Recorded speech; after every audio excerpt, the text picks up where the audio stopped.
Good afternoon, everyone. We welcome you to the Audit Committee meeting for the Utah Transit Authority. Today's Monday, June the 22nd. Our Audit Committee members are made up of our Advisory Council Chair, Mayor Troy Walker, Karen Cronin, Vice Chair, as well as the three members of the Board of Trustees for the Transit Authority. And any public comments that have been received previously have been distributed, and we certainly welcome any comments that may come following. I think we'll start. We'll come back to an introduction here in a little bit. But let's begin with our Safety First Minute, and with that, we'll turn to Sheldon Shaw. Good afternoon, Sheldon. Good afternoon, Chair. Good afternoon, committee members. As always, appreciate the opportunity. My safety message today is to be safe on the water. Utah's a beautiful state, and we have a number of beautiful lakes. But unfortunately, if you pay attention to the news the last several weeks, we've had drownings at Lake Powell, at Utah Lake, and at Yuba Lake. And so to make sure you don't become one of those statistics, make sure you wear a personal flotation device, a life vest that actually fits you, and you'll be in good shape. That's even if you're out on a kayak or a paddleboat or a boat, you still should have one on. In fact, the sad fact is that most drowning victims had access to a jacket and didn't wear it. And so my safety message for this week is to be safe on the water. Thanks, Chair. Great. Thank you, Sheldon. Appreciate that important message. Our next item on their agenda is our consent agenda, which includes the approval of our minutes from our February the 10th meeting of the committee. I'll entertain a motion for approval. Mr. Chair, I move approval of the minutes of the February 10th committee meeting. Second. I have a motion from Kent, seconded by Beth. Any other discussion to the motion? Seeing none, all in favor say aye. Aye. Aye. Any opposed? That motion passes. Thank you. That brings us to item number 4, which is our 2019 Financial Audit Report. And with that, we'll turn to Bob Biles and our CFO, and Stephen Rowley with Keddington and Christensen LLC. Good afternoon, Bob. Good afternoon, and thank you very much. As you know, the Public Transit District Act and our bylaws and your Financial Policy 2.1 all talk about having a qualified independent auditing firm doing an annual audit of our financial statements. Keddington and Christensen has been the firm that's been doing our audit for several years. We've completed our comprehensive annual financial report, and they've done their audit work. And I believe Stephen is ready to give his opinion and make required communications to the audit committee. So, Stephen? Yes, thank you. My name is Stephen Rowley. I am partner with Keddington and Christensen and was the lead partner on the UTA financial statement audit engagement for the December 31st, 2019 year end. We love and appreciate the opportunity to be your auditors. I first off want to commend the accounting staff at UTA. They're extremely professional and very cooperative during the entire audit process, especially during this time where everybody's trying to work from home. And I know that makes things difficult, but they did an excellent job at making sure they had everything available to us in a very timely manner. It went extremely smoothly. I was a little concerned because we've typically spent a fair amount of time on site working with people, but it worked flawlessly. So kudos to everybody there at UTA for doing their part and making sure things got done. My objective today is to report to you, the board members, as to how the audit went. We were engaged to perform an audit of the financial statements of UTA, and the objective of which is to express an opinion on whether the financial statements are fairly presented in all material respects in conformity with the U.S. generally accepted accounting principles. In our opinion, does state that if you have a copy of the report in front of you, I think in the board packet, it's going to be on PDF page 35. That's our independent auditor's report. And on page 36 there, it does have our opinion there that states, in our opinion, the financial statements referred to above present fairly in all material respects the respective financial position of the business type activities, discretely presented component unit, and the remaining fund information of Utah Transit Authority as of December 31st, 2019 and 2018, and the respective changes in net position and, where applicable, cash flows thereof for the years then ended in accordance with accounting principles generally accepted in the United States of America. That is what we call an unmodified opinion. So the financial statements presented here are materially correct. In addition to our financial statement audit, we also perform limited procedures related to fraud as required by generally accepted auditing standards. And those procedures did not indicate any fraud beyond what has already been reported in the news and disclosed to us as part of our audit. However, as I stated, those are limited procedures, and we give no assurance that fraud does not exist. Additionally, as part of our audit, all government entities in the state of Utah are required to undergo an audit in accordance with the government auditing standards. And additionally, because you were required to have a single audit, is also required to be performed under those standards. The report related to that is, if you're in the board packet, PDF page 136 or page 127 if you just have the PDF of the report alone.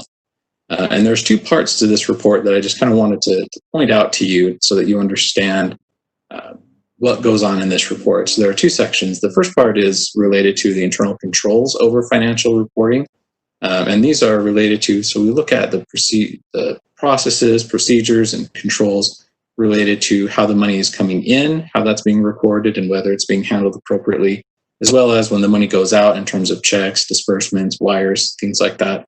We also look at the payroll processing, as well as the financial reporting processing that UTA has. We look at those controls to determine the scope of our testing, but not to give an opinion on those internal controls.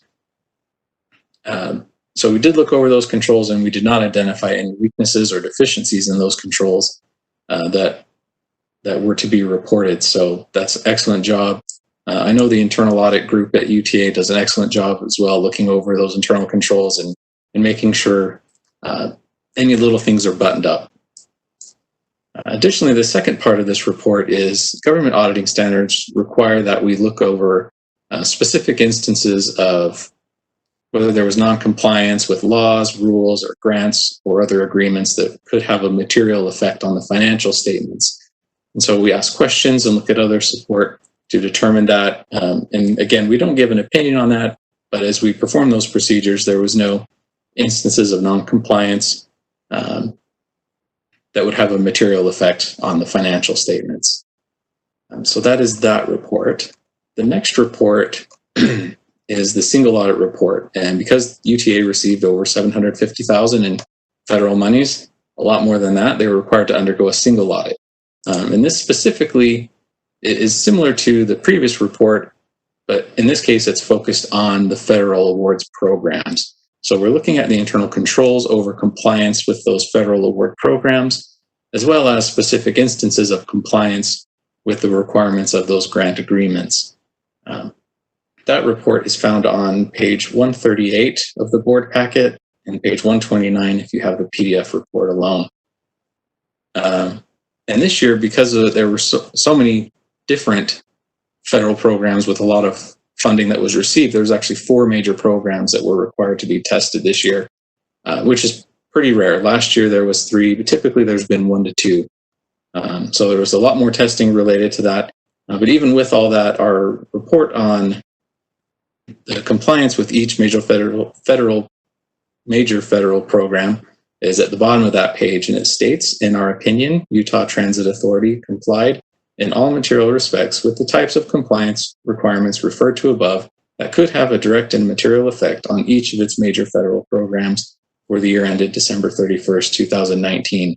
So that is also what we would call an unqualified opinion on those federal programs. That was an excellent job, especially for having 4 major programs to be tested. That was an excellent job by the UTA staff in keeping those programs under control and made sure that things were accounted for properly. The second page of this report talks about the internal controls over those compliance requirements. And as we looked over those internal controls, similar to before, we did not find any deficiencies or weaknesses in those internal controls. So it was very clean, single audit, very well done. If we skip to the report called Schedule of Findings and Question Costs, that's going to be on page 144 of your board packet, or page 135 of the report by itself.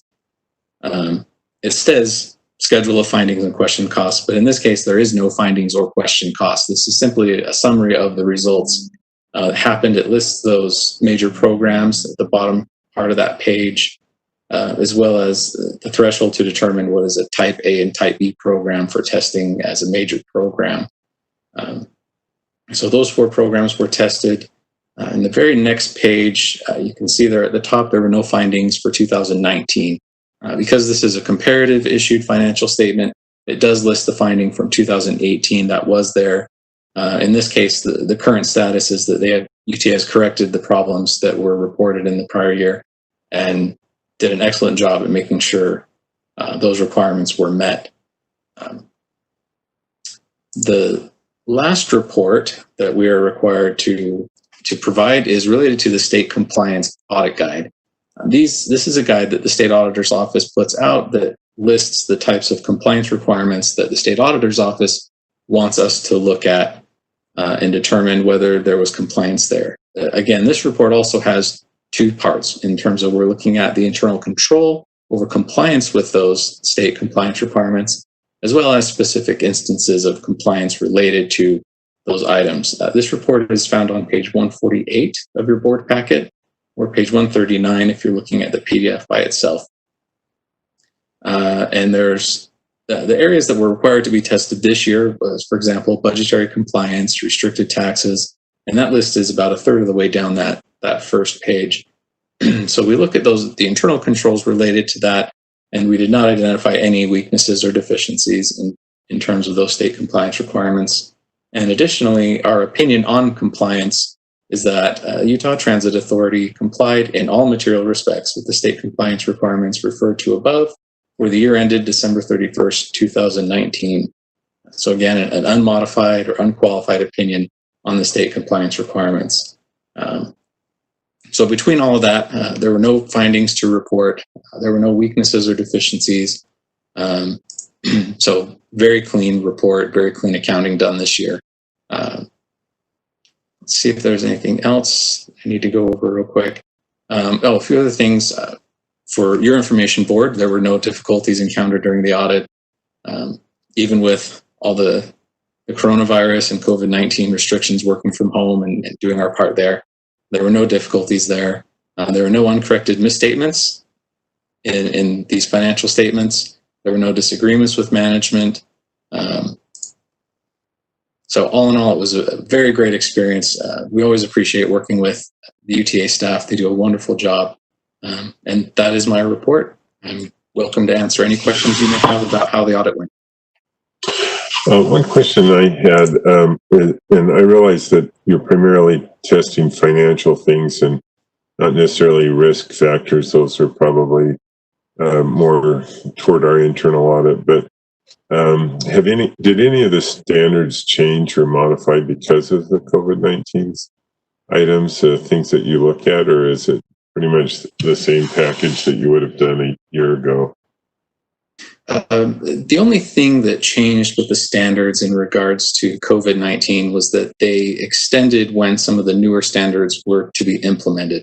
There was supposed to be at least 1 or 2 standards that were to be implemented normally, but kind of last minute, I believe the beginning of even May, I think it was, they came out with a new standard that said those are pushed off a year for this. So the procedures and the standards that were applicable were just the same as they were last year. There was no shortcuts allowed because of that.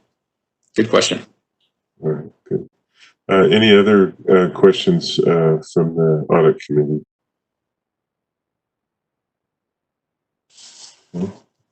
I think that's probably it. Bob, anything that you wanted to add? Yeah, I just want to thank Troy Bingham and his staff for good work and resolving all the issues from the past audit.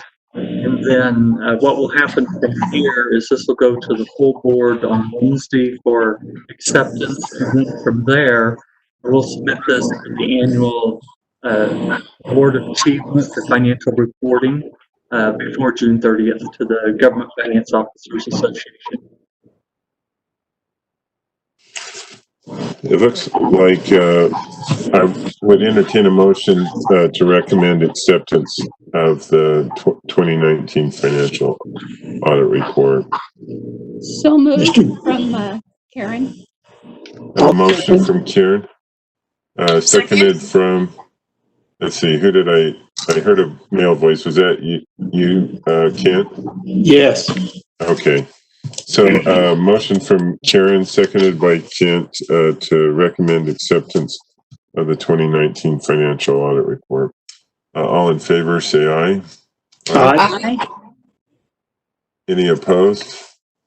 All right, the motion carries. Thank you, Karen. Thanks, Kent. Hey, Carl. Job well done, by the way. It was a great report. I've read through it, and it just is very comprehensive. I think the whole exercise was very well done. So congratulations to Bob and his staff. Thank you, Karen.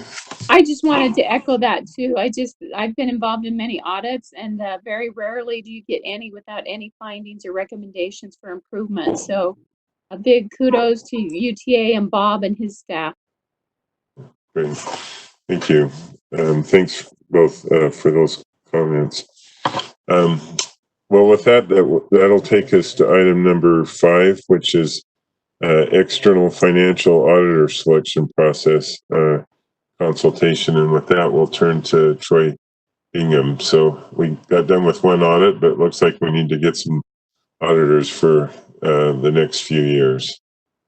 Good afternoon, Audit Committee. This is Troy Bingham. I'm the Comptroller for UTA, and I'm here to present with you the fact that our auditors that we've had for the last 5 years, their contract ends on August 27th of this year, and it's the responsibility of the Audit Committee to go out and find the next 5-year audit contract. So we have started that process. The RFP was on the street for 30 plus days during the month of May and ended in June 8th, 2020. And the Audit Review Committee, or the RFP Review Committee, is myself, Ron Ellis, the internal auditor, Jacob Gomez from our Total Rewards Department and Pension, and Kent Millington, the Board of Trustee member. We'll be reviewing those applications. There were 5 submissions. We'll be reviewing those on Thursday this week and bringing a recommendation back to the Audit Committee for the August 24th Audit Committee. Any questions of Troy? Okay. Mr. Well, Chair, I did have one ahead, question. Beth. Thank Sure. you. Troy, did we have to do any extensions to that normal RFP process as a result of COVID? And did you get the same amount of applicants as you did the last RFP? I wasn't here 5 years ago when they got this one. I believe that we did get the 5 is a reasonable amount for the size of agency that we are. So, and the 5 that applied are all qualified governmental accountants. So we will be going through those. We believe it's sufficient to cover our needs. We won't have anything lacking. We have many different ways we can choose depending on who we choose to do the audit. How it's done will be done differently by all 5 of those firms. So a big question for the Audit Committee when we go forward is how do you want to do that? So. Great. Thank you, Troy. Great. Any other questions for Troy? Okay. Thanks, Troy, for that update. Appreciate it. We just recently had completed an FTA triennial review. I don't know if I can say that correctly, but with that, we'll turn to Patty Garver, Bob Biles, Eddie Cummings, and Mary De Loretto. And I understand Patty may be leading us in this discussion. Yes, that's correct. Hi, I am Patty Garver, the Program Manager for Grants at UTA, and I'm going to tell you about the the most recent FTA triennial review that we had. So if you can go to the next slide, please. So because we receive federal funding from FTA, every 3 years they conduct a triennial review of UTA activities. And they look at 21 areas of compliance, from anything from, they include legal to our 5310 program. And as part of that review, they can also do what's called an enhanced review module. Those are for areas that might have issues from prior findings or other areas that they find when they're looking at our pre-assessment. So as part of the review, they asked us to submit what's called a recipient information request. They requested that in November of 2018. And normally that would have been due in early 2019, but because of the government shutdown, that was delayed by quite a few months. And we submitted our recipient information request in May of 2019. And then as part of that, FTA hires a contractor to come on site and conduct the review. And that happened the week of September 10th to the 13th. And so after reviewing the recipient information request is also referred to as the RUR. So after reviewing our RUR, they came on site and conducted on-site interviews and also did site visits. And then during that week-long review, they can also ask for other information, which they do. They ask for all kinds of information. And they gave us a draft report with findings, and then after getting additional information, they issued their final assessment on October 23rd. If you can go to the next slide, please.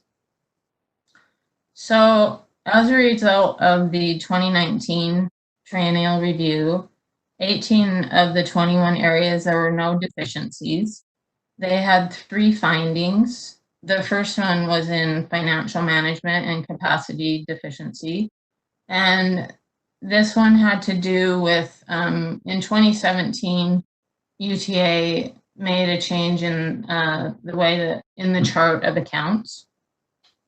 And so as part of that, we responded to the finding, and it was basically due to a timing difference. I don't know if Troy or Bob wants to chime in anymore.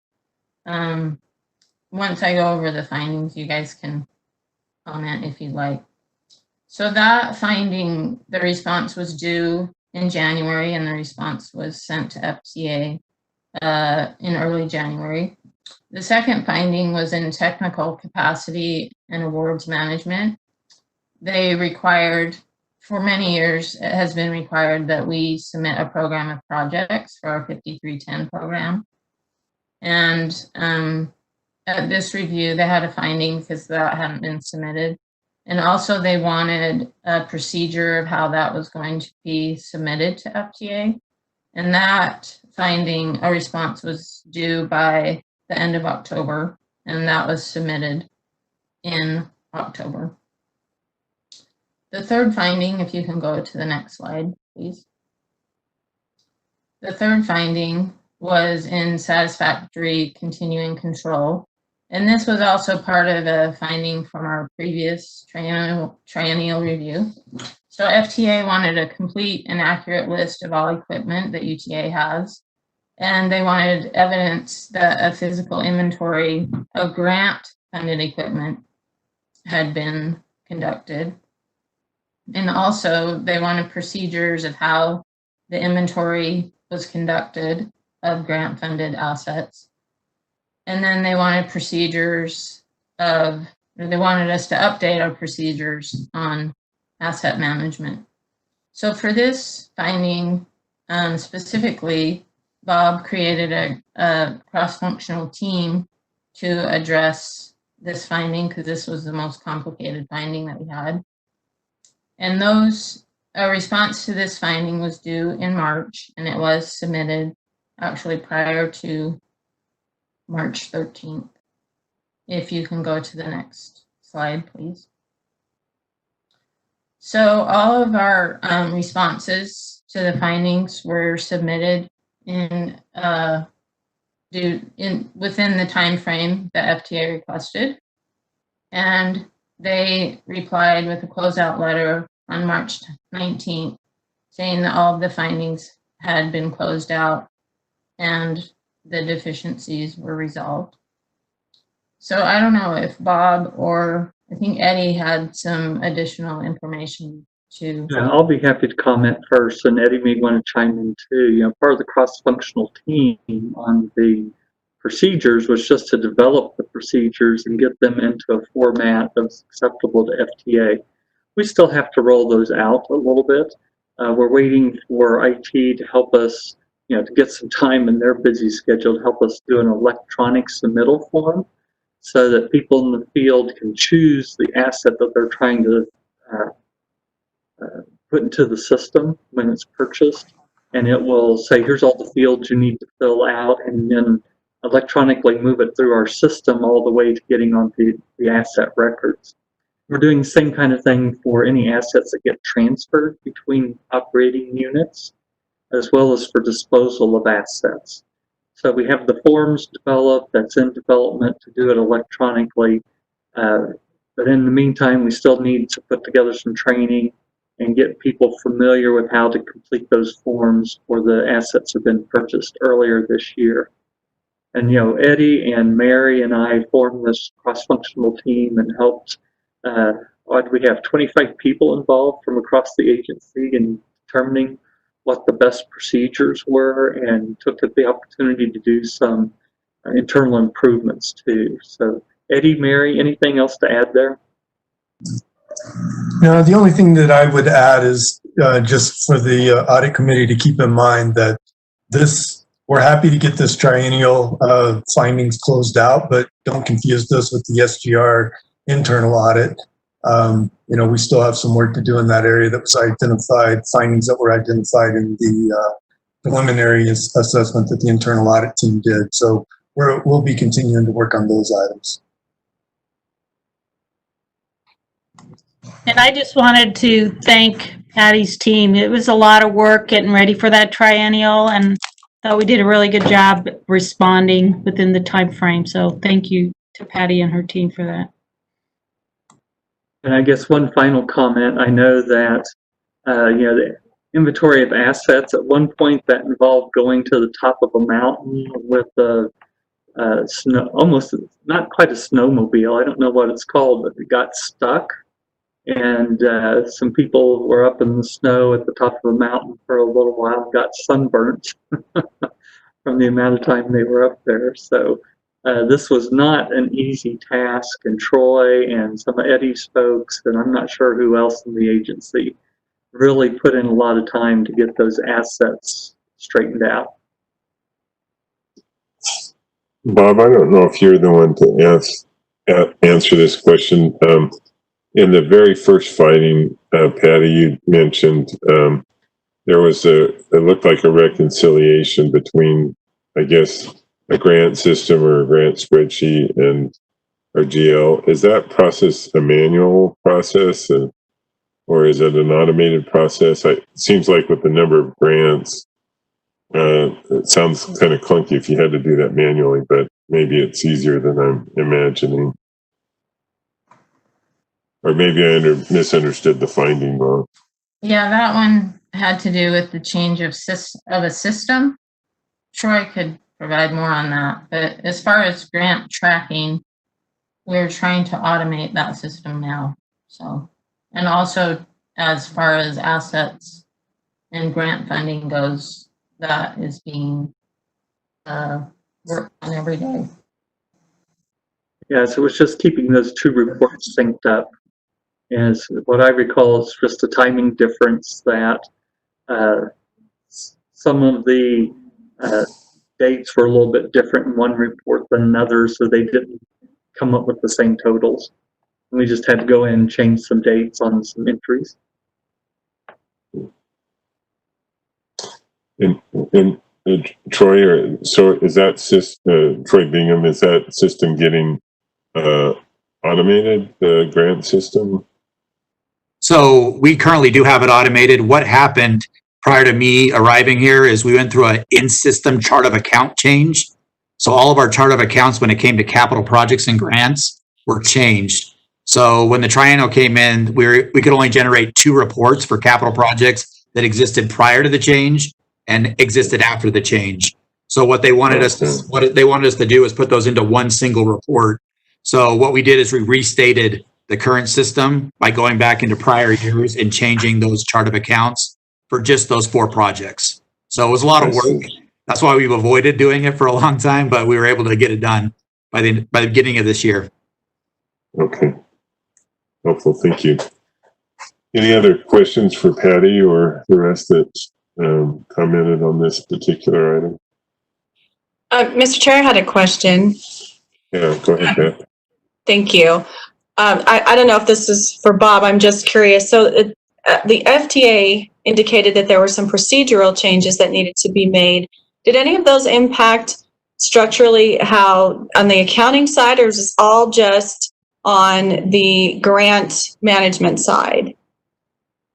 Maybe you could just go through that again, because you said something about that some of the dates were incorrect, which would have meant that depreciation, I guess, was off or something along those lines. If you could maybe explain that a little bit more. Thanks. Oh, no, this was on that first one where, as I recall, when those records were switched, some of them just had incorrect dates on one report versus the other, so you got different totals. Okay, thank you. That helps me. I'm sorry. I thought that was all connected into one thing, so thank you. Any other questions on this item? Not seeing any. Patty, did you have anything left, or are we? Nope, that's it. All Thank right. you. Thank you. Well done. And it's relatively speaking, it's a very good outcome. So thank you. Thank you. Before we move to internal audit update, I just want to take a minute and introduce some new members of our internal audit team. Some of you know that Rihanna is going to leave us after June 30th, and she's certainly served extremely well as the chief internal auditor, and we'll certainly miss her and appreciate her time and effort. After going through a fairly extensive hiring process, we extended an offer to and accepted by Ron Ellis, who's our new director of internal audit. And I thought for the sake of the whole committee, it would be good if Ron just took a few minutes and introduced himself. And we had some technical difficulties earlier, and so Ron's in Rihanna's office and I think using her laptop. But Ron, if you wanted to take a few minutes and give us a little bit of background to yourself and why you're interested in being here at UTA. Absolutely. And thank you for that introduction. So my name is Ron Ellis. I have an undergraduate degree from UNLV. I'm currently completing a Master of Accountancy at the University of Nevada, Reno, which I'll be able to complete online. I've got 30 years professional internal auditing experience. I possess a CIA, a CFE, and a CISA. Certified Internal Auditor, Certified Fraud Examiner, Certified Information Systems Auditor. On a personal level, I've been married for 18 years to my wife, Frances. We have 2 daughters, 17 and 15. My family has a variety of pets. My 15-year-old has 8 adult chickens and 3 spring chickens that she's raising this year, and they're basically free-range egg layers. There are pets, so they wander about the yard and they live out their lives just wandering about the yard, and my daughter loves them. We also have 2 miniature horses that actually will pull a riding cart, a border collie, and 2 cats.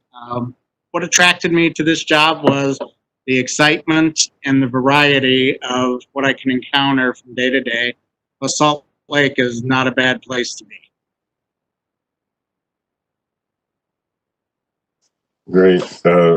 And Rod started with us on the 15th, and we've been fortunate to have a couple weeks of overlay between he and Rihanna, and we look forward to him taking over full reins after the 30th. Any questions for Ron? All right. Thank you, Ron. And then we also have, in my understanding, I have the name Mike Hurst, but I see James Hurst, and maybe I've got the first name wrong. Who's also a part of the team. I don't know, Rihanna, do you want to introduce your new staff member and let them also talk about themselves? Thank you, Mr. Chair. Yes, it is James M. Hurst. He goes by Mike, and he joined us just today. We are very excited to welcome Mike Hurst, and it worked. He's very excited. Let's see, your audio keeps cutting out, Rihanna. Oh, it does. Is it better now? That's much better, thank you. Maybe you could just restate what you just said. Yes, my apologies. Thank you, Mr. Chair. Mike or James M. Hurst joined us today in the Internal Audit Department. And we are very excited to welcome him to the team. Our team will now be fully staffed again since March of this year. And I'm very excited to present him to you. If it works for the audit committee, he would be happy to introduce himself to you. That sounds great. Mike, do you want to just take a minute and just tell us about yourself and where you're coming from and some of your background? Yeah, so I've been auditing for about 8 years now, all of it in the government sector. I spent about 5 years auditing for the state and the federal government as a contractor. Then about the last 3 years, I was at the Salt Lake County Auditor's office. I'm excited to be here. UTA has a great reputation and is going in great places, and so I'm excited to be here and to lend a hand. Great, and tell us when you start. Did you just start this today? I did, yeah. I started earlier today. Okay, excellent. Well, welcome aboard. Any questions for Mike? Okay. No, I don't have any questions. Okay, sounds great. All right, Rihanna, we'll come back to you and for an internal audit update. Thank you, Mr. Chair. The first agenda point that we wanted to talk about is the 2020 audit plan. Am I the only one that's only hearing about every third word that Rihanna's saying?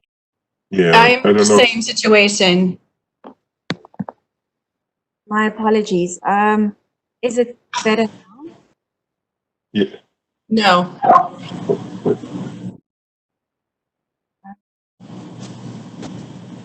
I can speak louder. Well, that'll help, but you're cutting out. I don't know what's happening, but I'm only hearing a part of what you're saying. My apologies. We're trying to figure out if there's a problem suddenly with the sound this side. It was working earlier. Is it better now? That seems to be working, Rihanna. Whatever you're doing, I just keep trying that. Okay. Thank you. Just let me know if I cut out again. So the first topic is the 2020 audit plan. Since the plan was approved in February of this year, we had turnover in the internal audit team. This resulted in only 2/3 of the department being staffed since March. Coupled with the implementation of the audit software that we will discuss later in this meeting, and also changes within the UTA environment, It prompted me to reevaluate the plan to better align it with our resource availability, yet still supporting UTA's needs. So therefore, I'm bringing this revised audit plan to you for your consideration and approval. So the first preliminary assessment I wanted to cover with you was the bus training preliminary assessment.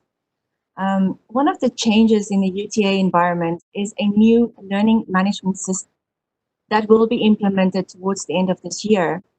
Seeing that learning management system will form a significant part of the scope of the bus training program preliminary assessment, we are of the view that this assessment should really be postponed until after implementation of the system. The next audit we wanted to cover was the data access audit. The data access preliminary assessment report will be issued by the end of this month. Now, this preliminary assessment report is the input for the data access audit.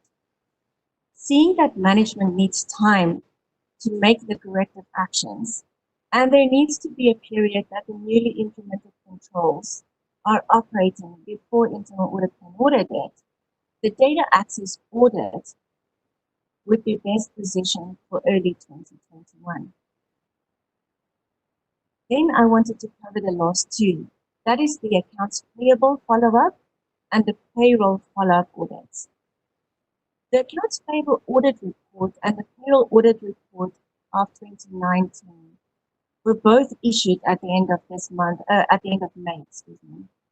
Now, similar to the data access preliminary assessment, management does need time to make the corrective actions, and there also needs to be a period that the newly implemented controls have to operate before we can actually audit it.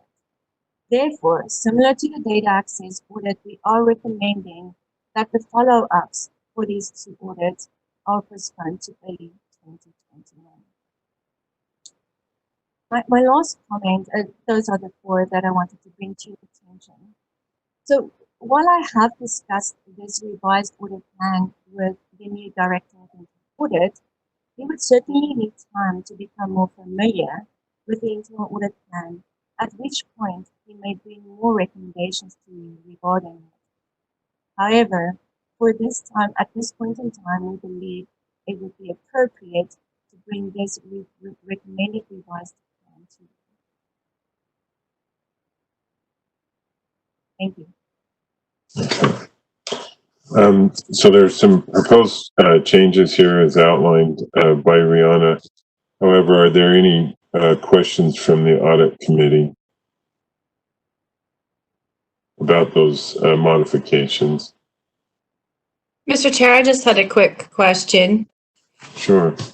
Rihanna, I just wanted to know, with the way that the revisions are listed, how does that look moving forward? When would you get everything back up to the speed that you would normally want it to get it to in terms of the audits?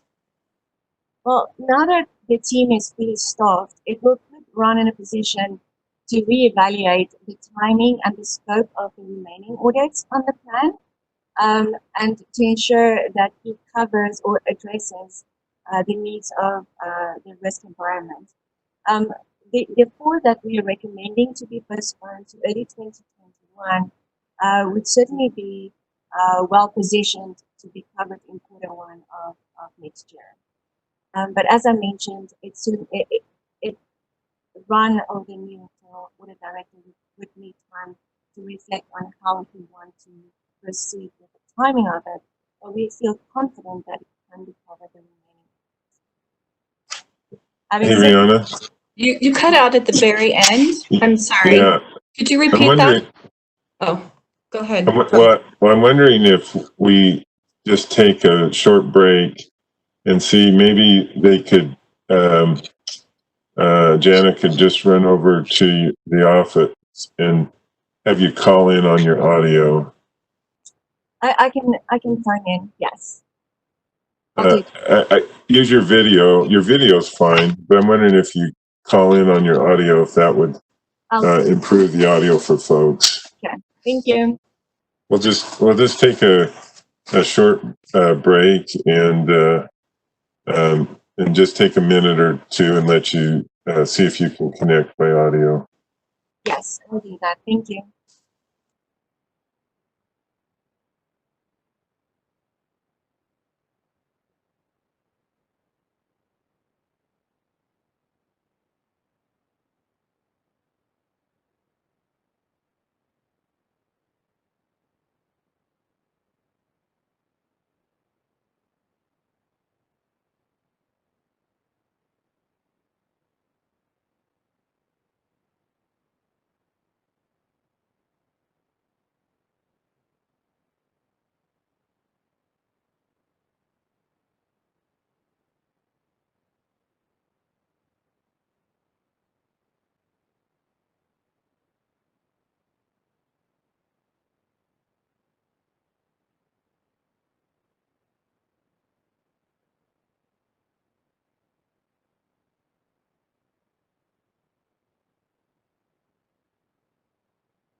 Appreciate everybody's patience. Well, these are important discussions, and what Rihanna has to say will be important. So thank you for your patience.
Okay.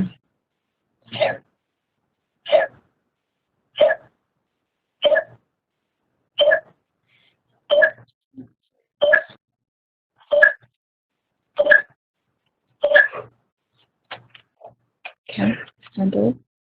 I can't hear anything.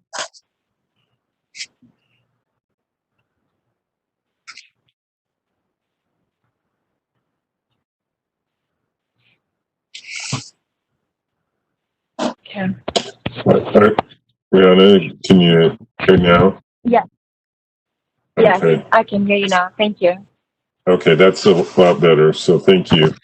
So maybe just step back a second and maybe catch up the tail end of what you just said, and then I see if that answered Beth's question.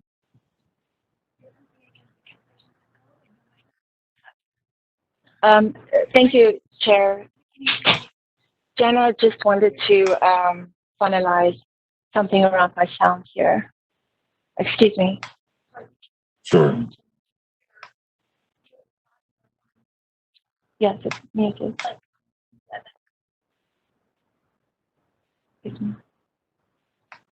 There. It's muted. Okay. Thank you, Chair. Can you hear me properly, or is it echoing? No, it's a lot better. Thank you. Okay. My apologies for the difficulty with my sound. To get back to Trustee Holbrook's question, we are of the view that when the new Director of Internal Audit has familiarized himself with the audit plan, he will be in a position to align this audit plan well with the resource availability. The 4 audits that we are recommending to be postponed to next year, we believe those are well positioned for the first quarter of next year. Certainly, what the new director will have to do is look at the scope of what we originally planned to cover with the original scope that we have planned to cover with each of the preliminary assessments and audits planned for the remainder of 2020. Does that answer your question, Trustee Holbrook? It does. I'm just going to restate it just to make sure I understand it. But it Sure. sounds like you're saying that we want Mr. Ellis to be able to get time to familiarize himself with the audit processes that we have, and that once he does that, he'll be able to strategically get all of those integrated within the audit format. Is that basically what you're telling me? Is that correct? Yes, that would be a very good way of stating it. Yes. Thank you very much, Rihanna. I appreciate that. Thank you. Great. Thanks, Beth. Any other questions about the modifications to the audit plan? Seeing none, we would entertain, let's see, we would entertain a motion to approve the modified or revised audit plan. Mr. Chair, I'd like to make a motion that we approve the revised 2020 audit plan as presented. Second. Walker, second. Okay, I have a motion from Beth, seconded by Mayor Walker. Any other discussion to the motion? Seeing none, all in favor, say aye. Aye. Aye. Aye. Any opposed? That motion passes. Thank you. And thanks, Rihanna. That takes us to our internal audit report update or review. Thank you, Mr. Chair. The first slide that we wanted to cover is the 2019 audit plan.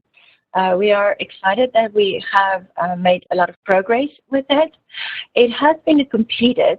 Apart from the data access preliminary assessment report, it is expected for that report to be issued by the end of this month, which will mean the 2019 audit plan would have been completed in full. Next slide, please. Next slide. On the 2020 audit plan, we have covered some of those audits that we have recommended for postponement. For the remainder of the audit plan, I'm happy to report that the contract management preliminary assessment is in reporting stage, meaning that the report is almost ready to be issued. And the transit-oriented development preliminary assessment is in fieldwork stage. Those are the only 2 audits that I wanted to highlight for the 2020 audit plan. Thank you. Next slide, Jana. On the open items, we did receive an update from management on actions that they've taken to address findings raised by internal audit previously. On the audit side, we have 19 open items. Those include 15 that relates to the accounts payable and payroll audit. As mentioned earlier, these two reports were only issued in May of this year, and therefore it is expected that the corrective actions could not be taken yet. These reports will be discussed in a little bit more detail later in this meeting. Apart from the accounts payable and payroll findings, the next one I wanted to talk about in a little bit more detail is the grants management audit. They have one corrective action that is in progress, which is the update of the grants development and management standard operating procedure. This procedure will clarify requirements for signing of certifications and assurances, and also monitoring compliance with grant requirements. Management does believe this will be completed by the end of this month. The next one I wanted to cover was NTD. On NTD, the main area for action remaining are the finalization of the NTD SOP, or Standard Operating Procedure, including the procedure to report self-identified inaccuracies to the NTD analyst. Management believes that they can have this addressed and completed by the end of this month. The last one I wanted to cover for the audit side is Vanpool. Vanpool made progress around the findings that have been reported previously. They have implemented the driver monitoring application, which addressed the majority of outstanding corrective actions previously reported. One corrective action is in progress, being the billing module. This billing module that forms part of the RIDE Pro system, and management anticipate doing the testing of this module in June and have it fully implemented by the end of this year. Those are the only ones that I wanted to cover on the audit side. In terms of the preliminary assessment, which is on the next slide, we have 15 open items. Budget management is the first one. They are working, my apologies, budget management is working on defining and refining their processes by the end of this month by developing the relevant policies and procedures. The next one is on maintenance of way infrastructure. Management has taken corrective action for 4 of the 6 findings. The remaining 2 findings will be addressed by an electronic inspection mobile application. Management is working with the IT department on finding a solution that will be compatible with JDE. Lastly, in regards to state of goods repair, the 7 findings that are in the process of being addressed by management ties in with the asset management project. For example, the review of the transit asset management plan, the process of uploading and testing the inventory data in JDE, and finalizing the data in Termlight. Management believes they can have this addressed by the end of this year. That is the only items I wanted to highlight on the open items point of communication. Thank you. Next slide. Can I just pause there and just see if anybody has any questions about those updates from the audit committee?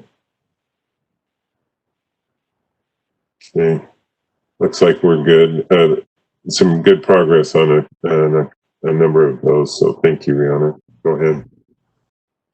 Thank you, Chair. Yes, absolutely to your comment, management is doing great work in addressing previously identified findings. The next agenda point is, or the next point that I wanted to communicate on is the ethics policy. The ethics policy is reviewed on an annual basis to ensure it remains relevant and also that it aligns with UTA's objectives. The board approved the latest policy on April 29th of this year. I wanted to just bring this to the audit committee's attention by briefly giving the audit committee an overview of the policy. The latest policy that was approved does incorporate previous policies on the ethics hotline, the whistleblower protection policy, and the anti-fraud policy. The decision was taken to incorporate all of these policies into one as they are all ethics related and would support a more streamlined policy.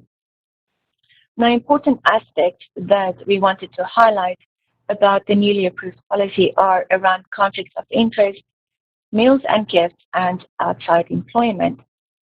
On conflicts of interest, I wanted to highlight that the policy makes it clear employees have to avoid situations that create a conflict of interest, and also those situations that may create a perceived conflict of interest. If an employee realizes that they have such a conflict, it has to be reported to the employee's senior manager and to the ethics officer for further action. Looking at meals and gifts, employees may not accept any meals from a vendor, except when the meal is offered by a vendor during a meeting that UTA-related business is discussed, and the cost of the meal is less than $25. With a cumulative value of $50 from a specific vendor per 12-month rolling calendar year. Meals can also be accepted under certain circumstances, such as if a meal is part of a conference or event in which the cost is included in the registration fee, or if the employee is asked by UTA to attend such a conference or event. The policy makes it very clear that it is a criminal offense to accept a gift or a kickback from a vendor if it's done with the intent to be influenced, for example, with the award of a contract. And even if it was not with the intent to be influenced or to influence, employees may not accept a gift of any value from a vendor. However, items such as snacks or beverages or advertising materials of nominal value, meaning less than $10, would not be considered a gift. The last aspect I wanted to highlight is around outside employment. Outside employment would be if a UTA employee also has another employer. There are restrictions to outside employment, but it is generally allowed. However, employees have to be aware that outside employment could create an actual or perceived conflict of interest. In the event that it does create such a conflict, the employee has to report it to the employee's senior manager and to the ethics officer for further review. The policy makes it clear that if an employee is seeking outside employment, the employee may not be involved in any dealing that involves that prospective employer. Lastly, it would be helpful to know that all outside employment has to be reported to that employee's senior manager. Then I just wanted to cover a little bit what we're going to do with the rollout of the policy. The policy will be formally communicated to all employees. It will be done via email, and also the policy will be made available in printed form at all of the offices and the operations. The policy will also be placed on the learning management system, where all employees will be expected to read and sign off on it. There will also be online training and in-person training for employees. This is compulsory, and all employees will be expected to conduct or to complete the training. The in-person training will aim to provide a more practical application of the policy. That's really all I wanted to share on the ethics policy. Thank you. Any questions on the ethics policy and its implementation? Seeing none, go ahead, Rihanna. Thank you, Chair.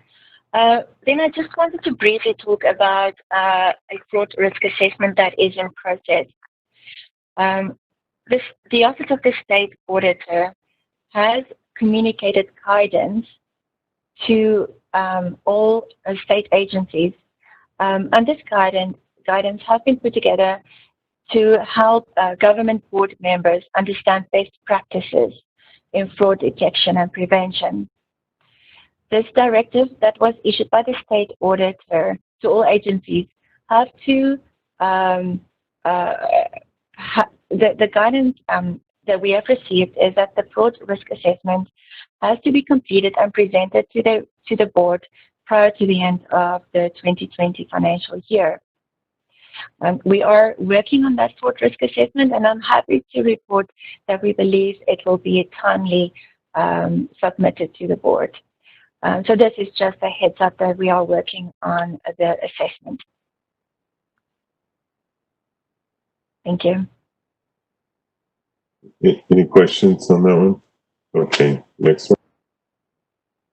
Thank you, Mr. Chair. I will now hand over to Lena.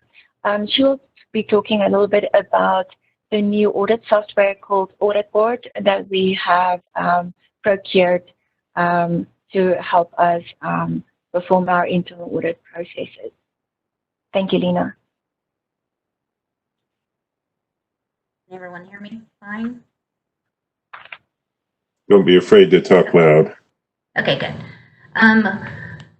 Last year, right after I was hired, the audit board had asked Rihanna about getting an audit software to help streamline the audit program and to store the audit work papers. And so we, the audit team, internal audit team, we put together a matrix and looked at several different audit programs, and we found one that we thought would be the most beneficial, and it was Audit Board. We looked at what was most automated, what we could actually do, incorporate not only doing the audit work and audit flow, but help with streamlining communication between the different departments, because that seemed to be a big thing with, as you all know, sometimes people forget what they owe the audit department, or helping remember what open items you have and that type of thing. And Audit Board was one of the programs that actually had that. So not only does it have a dashboard for the internal audit department, but it also has a dashboard for the auditee. So you're able to, as the auditee, to go in and see what outstanding issues that you have or outstanding paperwork that you have that, you know, that we need, and that type of thing. And so we felt that it was a really good program. So this Audit Board, one of the reasons that we selected was that it had a good workflow and it had a good audit trail. And it was able to have a really nice dashboard, which is easy to read. And Audit Board offered the training to the auditee. So then you can ask questions to them, and it's easy for anyone to use. Of course, you'll have limited access as auditee. For internal audit, we have more access to it, but it is a more workflow system, not just a storage program. Not like Laserfish is more storage. This one is actually more interactive. If you move to the next slide. Yes. So what we were wanting and needing was the 24-hour service, and we needed the audit reports to generate. And one of the other unique things about Audit Board was that it was priced by the audit. So since we have 15 audits or 10 audits per year, that's what the price was based off of instead of users.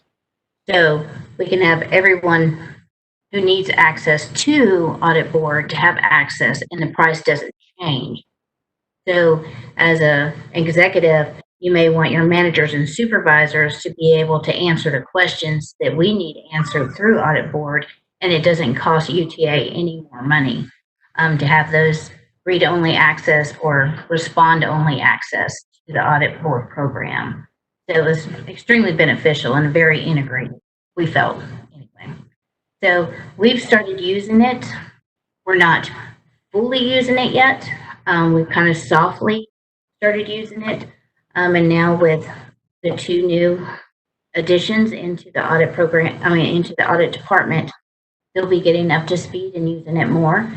And once we feel comfortable, then we'll do the rollout when Ron decides that he's ready to introduce it out to UTA. Then everybody will get an email from Audit Board. It'll tell them how they'll be trained in it. And it's very user-friendly. They can go to the website and get trained. And Audit Board will actually have a time where they'll do a one-on-one webinar type training too. So we're excited about it. Yay, new software, we love it. Any questions? Great. Questions for Lena? Aren't you excited? Not a question, but a comment. I love that you're excited about some auditing software. Go team, right? Go team. Well, I'm excited. I'm excited, Lena, because I recognized shortly after coming that having this resource was going to be important. And I know you had done a lot of work on this implementation. And so our thanks to you and to the rest of the staff for all the efforts made. So thank you. Yeah, and Ron has a lot of, with his experience, he's done a lot of different programs. And then I spoke with Mike today too, and he has a lot of experience with different auditing programs. So I don't think we'll have that big of a learning tool curve. All of us getting, comfortable with it enough to roll it out. So I'm looking forward to it. It'll be exciting. So, That'll be great. Yay! All right, I'm going to quiet now. Thank you. All right. You're good. All right, Rihanna. Looks like we went through all your informational items. Is that correct? That is correct, Chair. And then we took action on the revised 2020 audit plan. So that brings us down to the internal audit report review. And we have 2 reports with us. And so I'll let you introduce whoever else will be on the other end of these presentations, if that's okay. Thank you, Mr. Chair. I will be speaking to the 2 audit reports, being accounts payable and the payroll audit reports. And then I know management will, they are ready to provide some dialogue with the audit committee on progress they've made. So looking at the accounts payable audit report, it was issued, as I mentioned earlier in this meeting, on May the 29th. The audit focused mainly on governance, invoice approvals, payment approvals and processing, duplicate payments, vendor management, and employee reimbursement. Next slide, please.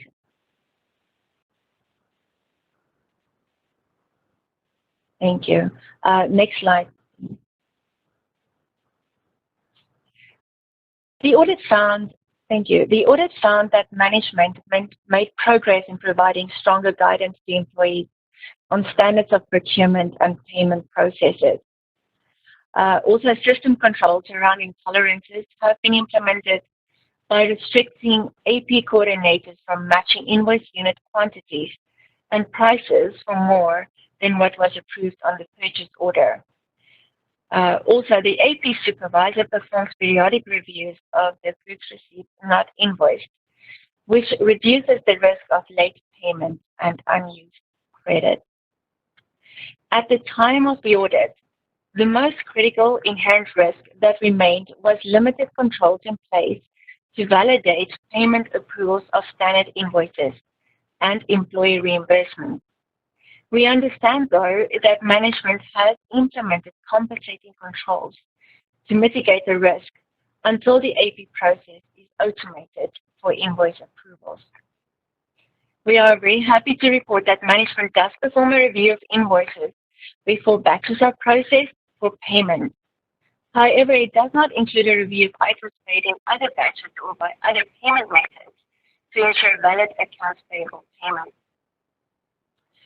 Lastly, I just wanted to make a comment that we are recommending that management implement stronger system controls to review and approve all critical vendor master data changes, such as adding vendors to the vendor master file and changes to banking details and address information. Those are my only comments. Thank you. I'm not sure if management has some information that they want to share with the audit committee. Members of the board, this is Troy Bingham. I'm the comptroller for UTA. I'll be making a response for the accounts payable audit.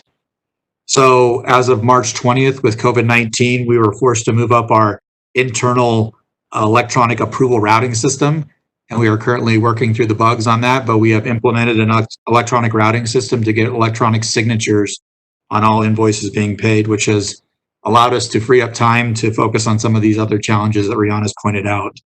We've finalized draft changes to the contracting authority and signature authority policies to align those policies so they no longer conflict, and clarified routing of all the documents for payments.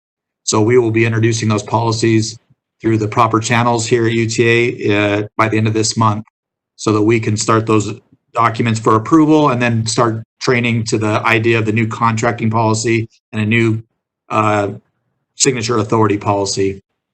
AP will be introducing also another corporate level SOP for accounts payable, how to actually do accounts payable, and an SOP related to automatic clearinghouse, which is how we direct deposit funds with vendors.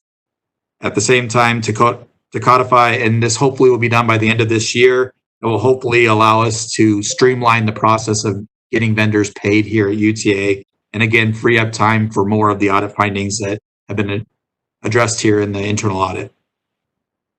I'll stand for any questions at this time.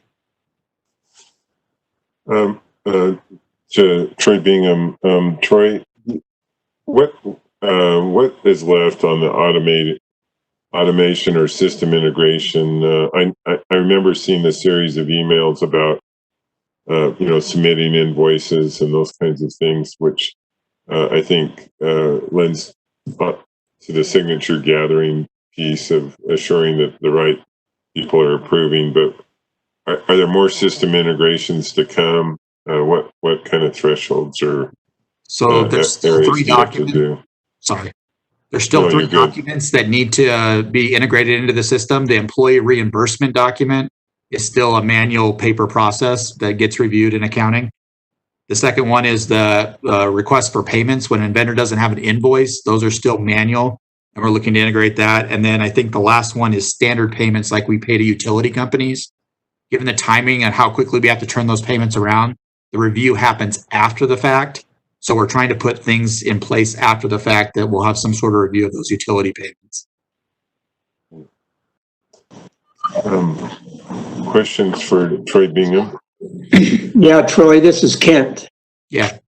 Just wondering with the several changes that have been suggested by the internal auditors, were the accounts payable lagging in payments? Were we missing any deadlines previously, or were we still able to by and large make the payments on the appropriate schedule? So prior to our electronic approval routing starting in March, we really struggled with most vendors to make the payment within 90 days.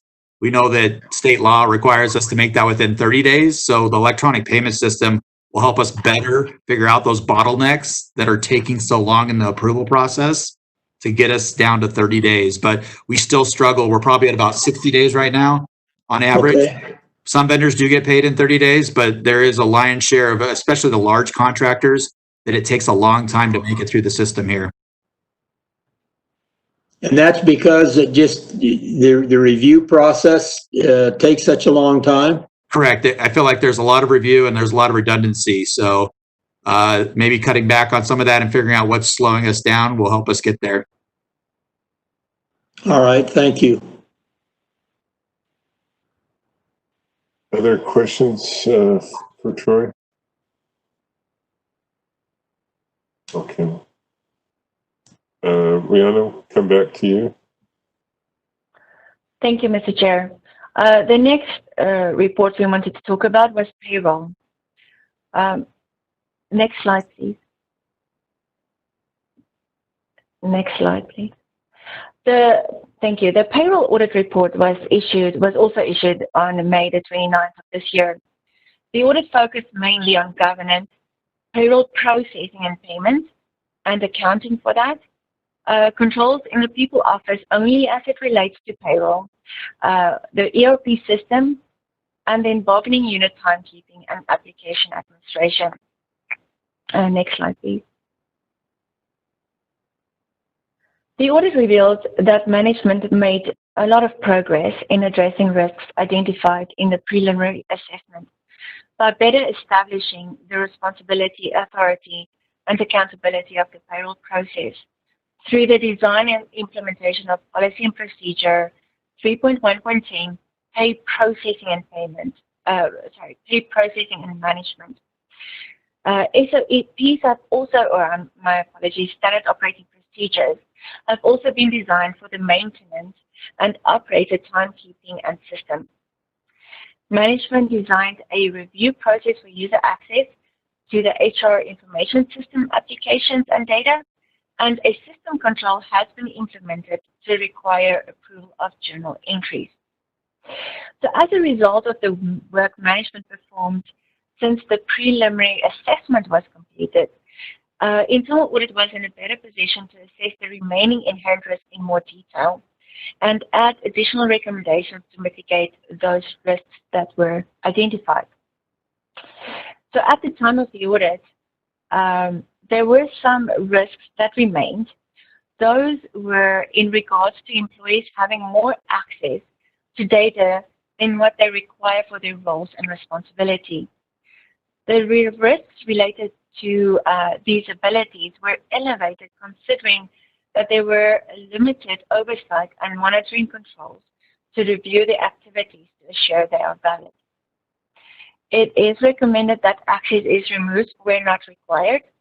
If that is not conducive to the process, as an alternative, action should be taken by these users in the system. Actions that's taken by these users should be monitored and reviewed by a senior employee in that department. Internal audit also recommended that critical changes to employee information is monitored by reconciling it to valid supporting documentation. In regards to the operator and maintenance timekeeping, management should review departmental payroll activity from the ERP payroll system against timekeeping that was submitted to confirm that the timekeeping was the basis for the payroll, as well as to identify any unusual or unexpected activity. Lastly, it is recommended that roles and responsibilities for the operator and maintenance timekeeping system are included in the policies and procedures to define ownership and authority over the timekeeping systems between the operations, the analysis and solutions department, and accounting. Apart from that, I have no other comments on payroll other than saying that we recognize this is a very complex and difficult process, and we've welcomed management participation in this audit. Thank you. Any comments from management would be welcome. Audit Committee, this is Troy Bingham again, the Comptroller of UTA. I'll be giving the response to the payroll internal audit. So key personnel in my office still have access to various modules. We are currently working through the JD steering process of looking at restricting that access back as far as possible, but that is a slow and tedious process of figuring out what happens in certain situations when those have to be overridden. So we are currently working on to restrict those access to get them back to the bare minimum necessary to do their job so that they don't have just carte blanche.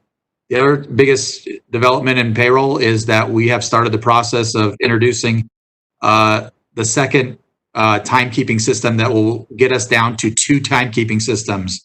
We'll officially have OWATS, which is for all of our operators, and we'll have Kronos is the company that we're working with to develop a software for both salaried employees and hourly employees to put their time in and do that reconciliation that internal audit is speaking of.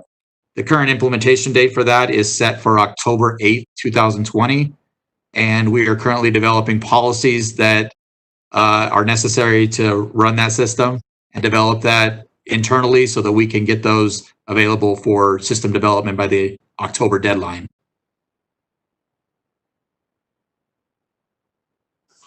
Troy, it's Carlton. One question I have for you is,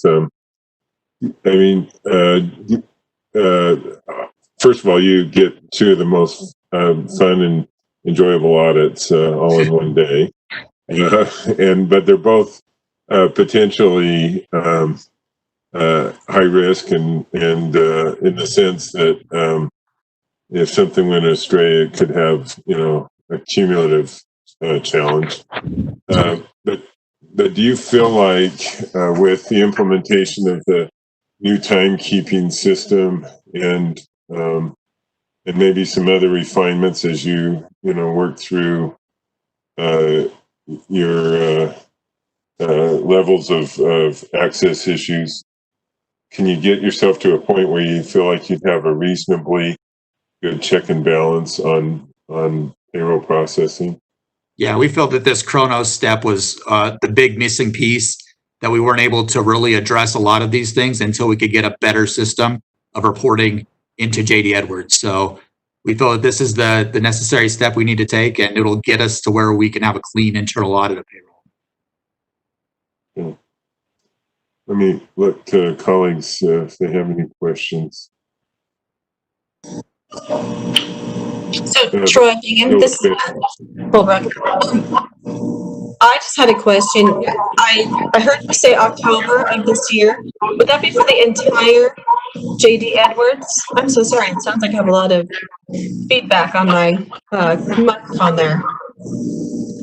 So Chronos will be for all hourly employees that are not operators, and all salary employees will be putting time into this system. So there's currently about 1,000 operators at OWATS. This will take the other 2,600 and put them into Chronos. So then we would only officially have two timekeeping systems in the whole entire UTA. When I started, there was 5. So we're slowly getting down to a more reasonable, manageable amount of systems to reconcile and make sure that they're correct every payroll.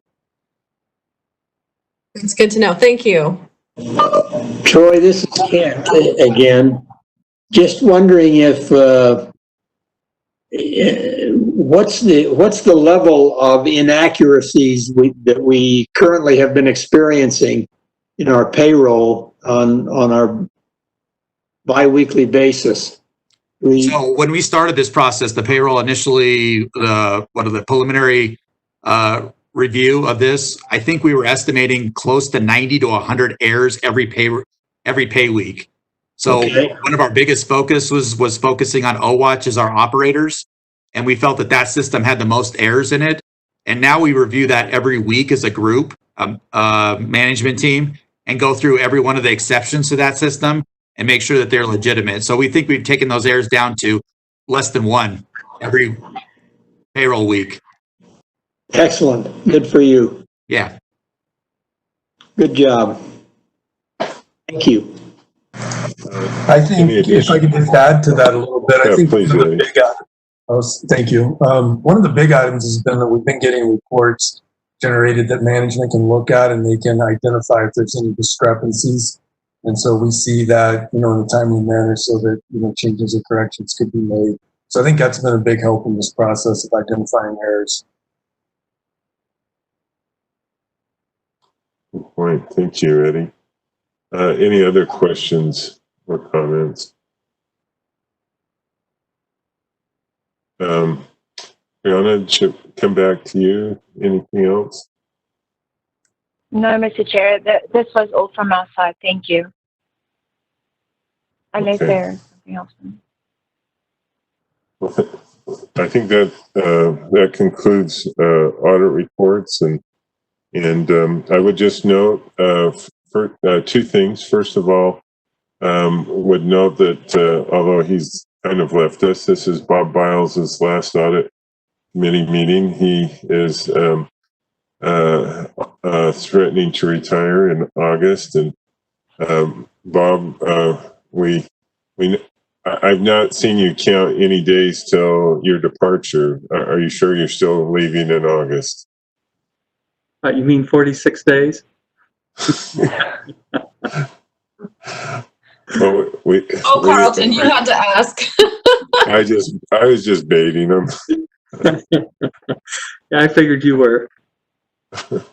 I guess the only comment I would make, this has been a significant change in the whole audit atmosphere here. Rihanna and now Ron, I'm sure, are going to just make this a terrific process that's benefited UTA, and as well as the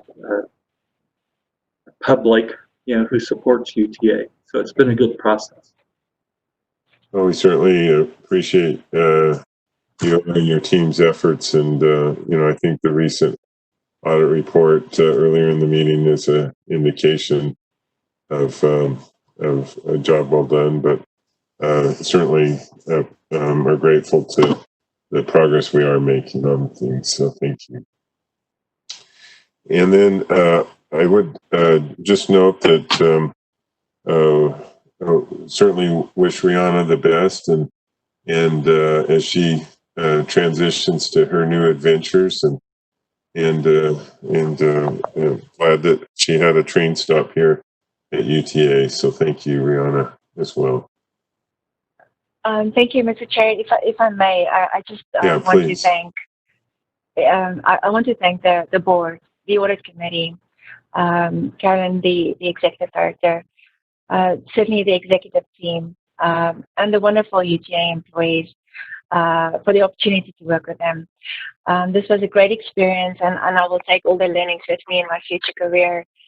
I'm certainly looking forward to reading all about UTA's initiatives and life-changing work in the news, because without a doubt, UTA does make a difference in Utah's life, and it really was a privilege for me to form part of it. Thank you. Great. Thank you. Any other items that anybody wanted to bring up? Seeing none, I just would note that our next audit committee meeting is scheduled for Monday, August the 24th at 3 p.m. With that, I would ask for a motion for adjournment. Mr. Chair, I'll make a motion that we adjourn. Okay. Right. Motion, do I have a second? Second? Oh, I think I saw Karen go for it, so I'm going to give it to Karen. Beautiful. So a motion and a second. All in favor, say aye. Aye. Aye. Any opposed? We stand adjourned. Thanks, everybody. Thanks for working through all the technical difficulties. Appreciate your efforts. Thank you. Thank you. Thanks to Rihanna, and good luck. Good luck, Thank Rihanna. you. Thank you. I appreciate the kind words. Thank you.